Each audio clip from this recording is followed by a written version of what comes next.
There's a clip of Tory Lanez where somebody makes a joke about getting too close to his hairline, and the whole atmosphere changes instantly.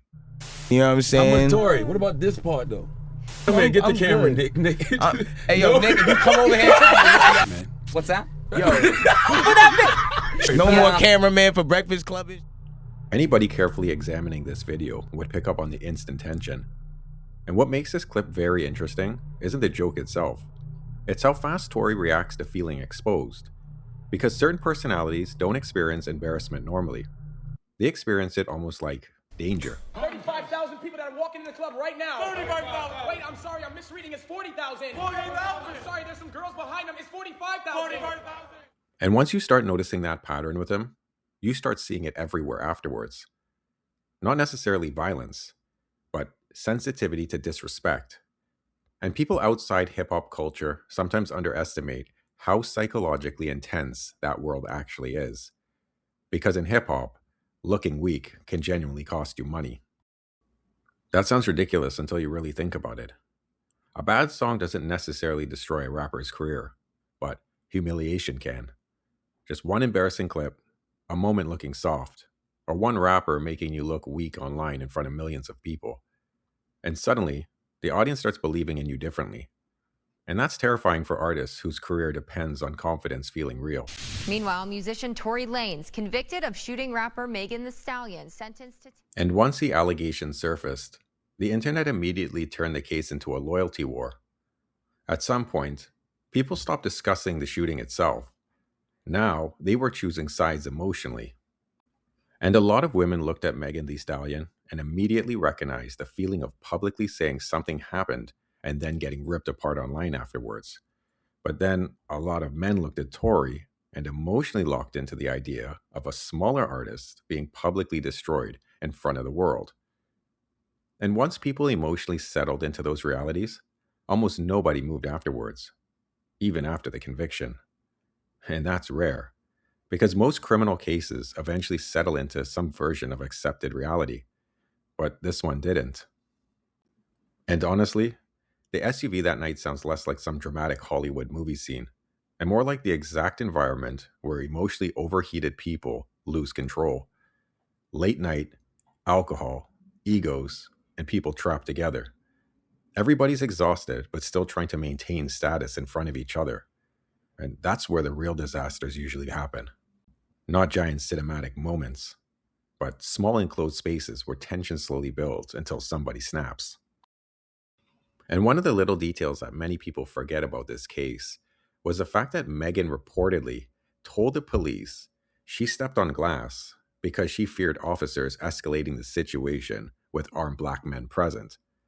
And that stuff matters because before social media turned this into some type of tribal warfare, the reality itself already sounded chaotic, confused, and emotionally unstable.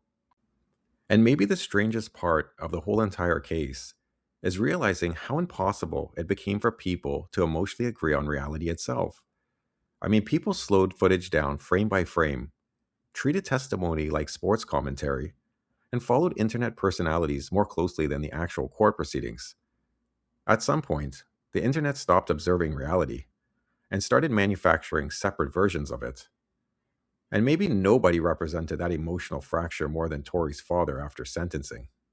I just stood here in this Los Angeles County and witnessed the worst miscarriage of justice that this world has ever seen. You want to know how I feel? I'll tell you exactly how I feel. Watching the father outside the courtroom didn't even feel like normal grief. It almost felt like somebody refusing to emotionally allow reality to enter. The intensity, the certainty, and the anger. And maybe part of that wasn't only about protecting his son emotionally. Maybe it was to do with protecting everything attached to the son's name. His fame, money, image, and identity. The entire structure built around Tory Lanez existing as Tory Lanez. Because let's be honest, celebrity collapse doesn't just destroy one person alone, but it can destabilize entire family, business relationships, entourages, and entire emotional realities built around success continuing forever. And from the footage, you could almost see his dad breaking down, because once that machine starts collapsing publicly, some people psychologically fight reality itself instead of accepting the collapse. And that's what the courtroom footage almost feels like now. Not sadness, but resistance. And the scary part is that prison changes all this brutally, because prison strips performance away. Outside, a celebrity can manage perception somehow. A live stream, a song, an interview perhaps.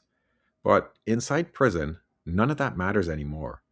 And I think people massively underestimate how psychologically difficult prison becomes for performers specifically. Because performers regulate themselves through reaction. Think about it, from crowds, attention, movement, noise, and validation. Then suddenly, complete silence. Routine, no audience. And for somebody whose entire identity depends heavily on controlling energy every time they enter the room, that silence can become terrifying. Especially in hip hop, where time moves brutally fast. Fans get old, algorithm moves on, and culture moves on.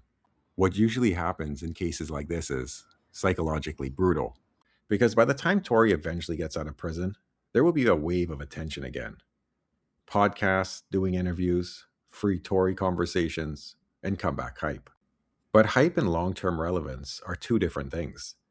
Because prison freezes careers while the world emotionally keeps moving on without you. And eventually, a terrifying realization can hit certain celebrities. People were attached to the momentum, not necessarily the person. And maybe that's the real fatal detail underneath this entire case.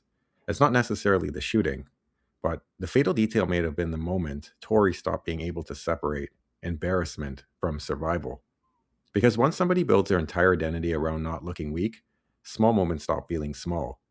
A joke hits harder, an argument feels bigger, and disrespect starts feeling dangerous. And eventually, one bad emotional reaction can destroy everything that took years to build.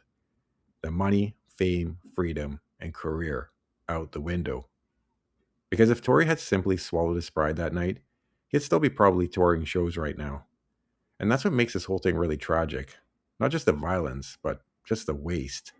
A talented artist potentially throwing away his entire future over a moment he couldn't emotionally control. And now, while the internet still argues over him, time keeps moving without him. The industry keeps moving, fans keep moving, the culture keeps moving.